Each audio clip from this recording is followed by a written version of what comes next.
What's up guys, Technical Tinkers here, checking in on our little 3D print operation for today. I'm just a guy trying to print things and sell them on the internet and show it here on also the internet. I'm a small business owner in my civilian job.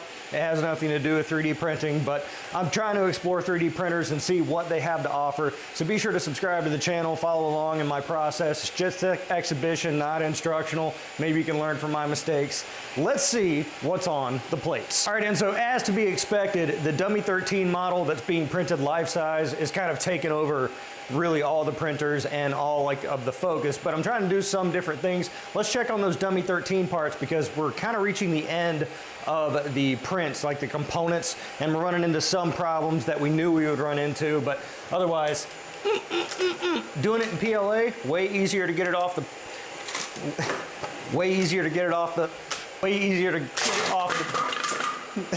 the plate. So our chest section here, the biggest component, came out. Now it doesn't, like when I was printing, I was like, that's not life size. I got a bigger chest than this. It's just because I'm super huge and super strong.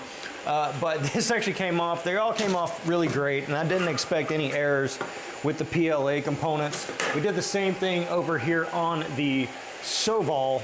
These are the shins. So shin, salabim. Let's see how they look. I haven't looked at these, and I like to do the plate pulls live so you know that there's no tomfoolery. Came off crispy clean, some benchy hull lininess. Oh, maybe a little like it wanted to shift, maybe, but it didn't. I'm not sure what that is. There's a line right there on that one certain level. Not exactly sure, maybe filament hung up? No, not sure. Overall, these came off pretty good. I'm not too worried about it. At this scale, you know, these discolorations where, you know, the model kicks into like more area to print, changes the cooling. Soval did it really fast though, so happy with that. And then over here on the Giga, all of the white armor components, because I'm doing the dummy in like a white blue sort of thing. I got all of them going over here on the Giga in one big go, and I knew it would take a little while. It'd be the last one to finish. How much longer we got? 14 hours. You can see it there. This is looking pretty good. I got the big 5 kilo spool up there from Elegoo running on it. And it's looking all right. You might have noticed here on this chest section, usually it says D13 right here. What I did was I just kind of took a bullion, a cylinder bullion, and cleared that out to make it just a round shape area, because my plan was to make my logo and put it in the center of his chest. So I did that over here. Did it on HueForge. I've never used HueForge before. Many people in the comments were saying, like, when I was doing that Spider-Man thing, yet another project I kind of gave up on, to use HueForge. And so I downloaded it, and there's a learning curve. I thought it would be a lot simpler than it is. But HueForge, if you're unfamiliar, is a program that will take images, SVGs, and it will filament paint them. So I just thought that meant it would break it up into layers of solid color printing. Way more advanced. What it does is it figures out the transparency or opaqueness of filament. So like if you have white filament and you print just one layer of it, you're going to be able to see through it. And so the program figures that out based on like the brand of filament and all this stuff to make gradients, and you can kind of get like different color stuffs in there. And I couldn't really find a way around that. If you know a lot about HueForge and how to just kind of print in straight up solid colors, that's my aim, because I just want like a solid color logo. But I got it as close as I could. It still got some of that gradienting in there, but overall pretty good. You know, like the T, the white, I'd prefer that just to be a solid color. Same with the blue. And that blue is a silk. It's not like just a regular, so you're getting that kind of, it's doing the gradient, and then the silk's kind of playing games with the light, but it's got a nice 3D effect. It's nice inside. Did 100% infill. Of course, it's going to be solid. But my aim is, how am I going to do this? I got a camera on a stick, and I got to do a two-handed function. Let's see if I can swing this. This is why you guys show up, for the increased production value, right? Here, let me correct myself. The boat's rocking. So we got the chest section here, and we got our little, it's kind of like, I don't want this to be like the Iron Man thing. It's not meant to be that. It's just convenient where it's placed.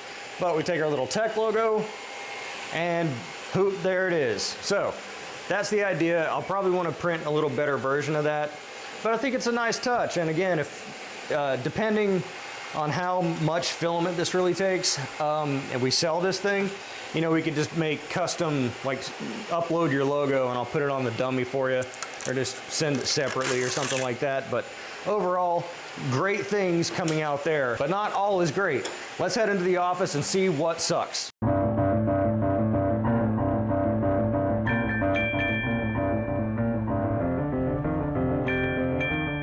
Let's flip her around. Let's get the full view looking behind the scenes. All right, and so over here I got my my stash hideaway things that I am to take out to my stores. I'm also taking those dab stations, and I'm also taking that big orange floor vase that I did, the one that had the little gap in top. I'm gonna have them. I'm gonna put those in that in one of my stores to see if it can't, like, if there's any interest in it. Otherwise, it's good decoration. I mean, it's not. It's that one little gap. That's the only bad part about it. And I'll put I mean, that took like what? Anybody remember? 4 kilos? Maybe slap a $70 tag on it, and it's like, you know, someone wants to buy it, sayonara. Because again, like with I think my stores is kind of like an untapped potential. I haven't really tried to test it out. Now, I don't want to bust into my stores and start loading them up with 3D printed garbage and, you know, be like, oh, this is our new thing. But, you know, test the water, see how it works out. On that same note, make sure I got all my props first. On that same note, I got a bunch of these on Amazon. Now, what are these? They're NFC tags, and I'm sure if you're in 3D printing, you've seen this before, people doing this kind of thing. These are just little stickers. They're little NFCs that you put inside of a 3D printer or anything. And then the idea being is that you code it and attach it, link it to something, and you tap your phone on it, and it takes your phone to wherever you want it to go. And so people will commonly put these in little keychains or little areas they want people to tap. I've seen the clever thing was someone printed out a bunch of little barber poles, and you know, they sold it to barbers. And so they went to a barber shop and be like, hey, I'm selling these, they're $1 a piece, buy 100. And then that way the barbers can give out those tags to their clients, and every time they need a haircut, they just take out their phone and put it on there, and it sends them to their Instagram, things like that. And so I was really interested in how I can incorporate that into my main business, because my main business is retail stores. And so we're getting hundreds and hundreds of door swings per day across the various locations. And so that's a lot of people, a lot of new people coming in. Like, how can we utilize this technology with 3D printers and make something that is, again, it's not something I'm selling in the stores, but it's something I'm used to support the main business, to drive additional sales. And I think that's something I've kind of been overlooking because I've been stuck in the brain AIDS mode. Got brain AIDS. we had a quad this morning, so we're a little giggly. To support the main business, what can I do? So I've mentioned before, I operate smoke shops, head shops, and in these we sell legal under the Farm Bill hemp products. So various THC O's and A's and B's and C's and Delta 8s and 9s and 10s and, you know, LGBTQIA THC things or whatever. And so with those comes sort of a safeguard compliance sort of feature. We, at all our locations, carry copies of COAs. So these are certificates, not certificates of authenticity, these are certificates of analysis of the various products. So we have to carry this paperwork to certify that the product that we're selling is legal under the federal Farm Bill, because, you know, it's a very fine line in some instances between a hemp product that is fully legal, ready to go to sell it to any of age person that wants it, versus something that is potentially illicit. And so we get those from the, you know, it really comes from the grower who does the testing, makes its way through the distributor down the line to us. And so often, you know, we always carry these in case someone comes in, an authority type person, and wants to make sure that we're on the level. That's like the first thing we do. And we don't buy with us. The first question we ask to any new supplier too is like, when we go there, it's like, oh, this is the new variant, that's the hot thing. That's great. COA, please, because I'm not selling anything that doesn't carry with it some level of protection. And so often customers will ask for it as well, because when they buy the product, maybe they have the same concerns. If they get stopped by an authority figure or something, they want some kind of proof, you know, and that's, you know, I'm not a lawyer, and there's plenty of people on the internet who think they're the smartest people in the world that are smarter than lawyers. They're like, oh, that won't work or that will work or whatever. I don't care. You know, it's just a matter of trying to cover myself as much as I possibly can. So people will want this, and I thought, well, you know, we could give them paperwork, or we could link it, because all of these are posted on our website. It's the first thing we do with the COAs when we get them. We put them on the same page, and it's like, you know, this product is this COA, click here, whatever. Then I could just link that page to one of these NFC tags. This opens up in the back, pop it in there, seal it up. Here's a little keychain COA. Comes free if you buy one, or maybe it's just like, you know, hey, if you want a little, just carry this around with you. Probably make it smaller. This is a little large. I don't need it to be that large. I don't know why the outer ring is so huge, but could certainly reduce that. Just did paint by layer, 2 colors on the Bamboo A1. Doesn't take a lot of filament, solid. Probably get that down to probably 20 grams or less, I'd imagine, if I really pushed it. Little keychain, and that could be a nice little thing, you know, just print 1,000 of these, start giving them out at stores, and it's just a nice little bonus. And plus, you know, with this extra real estate, I could put the company information in there, what have you. I thought also, if people are coming into our stores and the people in our stores are entrepreneurs themselves that have a big client base similar to the barber, but they're not selling haircuts. You see where I'm going with this? Maybe they want to buy 1,000 of these to give out to their people so they can tap it, you know, maybe put like a little electrical plug emoji on there. You see where I'm going with this? Maybe they want to buy a few hundred of those to hand out to their clients too. There's a B2B aspect there. You know, you could put up a little kiosk or something like that. There's unlimited opportunities. These are super cool. They're super cheap. Just got to figure out how to code these. As far as I'm aware, it's very easy to do. And then print these, slap them, and throw them out there. So a lot of potential there, in my opinion. Assembling the Dummy 13 life size. This is his thigh. You know, this is supposed to be like, you know, my size. My quads are way bigger than this because I'm super ripped. And my knees, this is just like my knees. They're all cracked and screwed up, and will definitely need replacement very soon. So this is a common problem, printing the Dummy 13 very large. Anything over 500%, and there's no shortage of people talking about how you need to modify the joints because they're gonna crack. And so what I did, these are the Big Mod. It's a remix on printables. I printed this kind of going into it knowing that the knees and the elbows were probably gonna fail, but I wanted to kind of test it first and kind of know which direction to go. So what I did was I tried to pop it on there and it cracked. So this is PET G, 20%, 3 wall loops, and there wasn't a snowball's chance this was making it on there. To kind of help better illustrate, this snaps onto this part here. I'm applying some force. It's not even close. It's not even remotely close to making it on there. And that's just characteristic of scaling it up this large.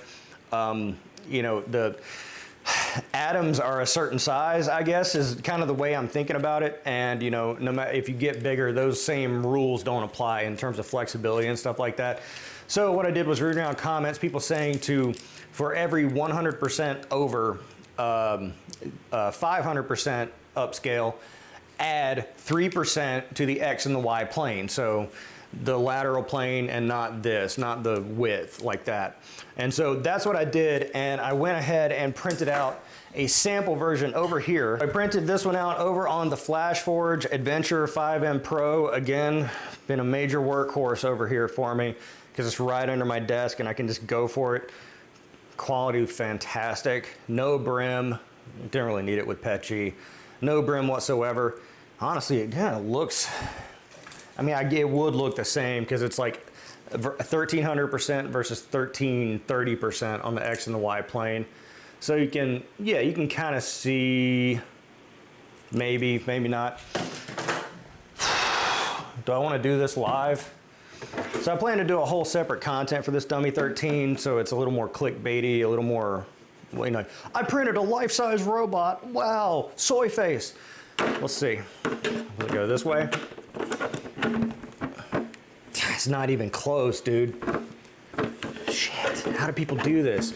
So I've also read someone saying, like, instead of trying to get it perfectly sized to snap into here, just make it to where it's gonna be too big, where you can get it in, but it doesn't really hold. And then you fill in the gap with like, some people saying like flashing tape or putty or something else that just kind of fills that void, because you're never gonna get it in on anything over 1,000%. Oh, I'm not gonna try it. I'm not gonna try it. So gonna be hopefully working on that today. Hopefully taking the things out to the stores, get those out, and trying to like get some progress on this dummy 13, because I'm really optimistic about it. I think it's gonna be a very cool print.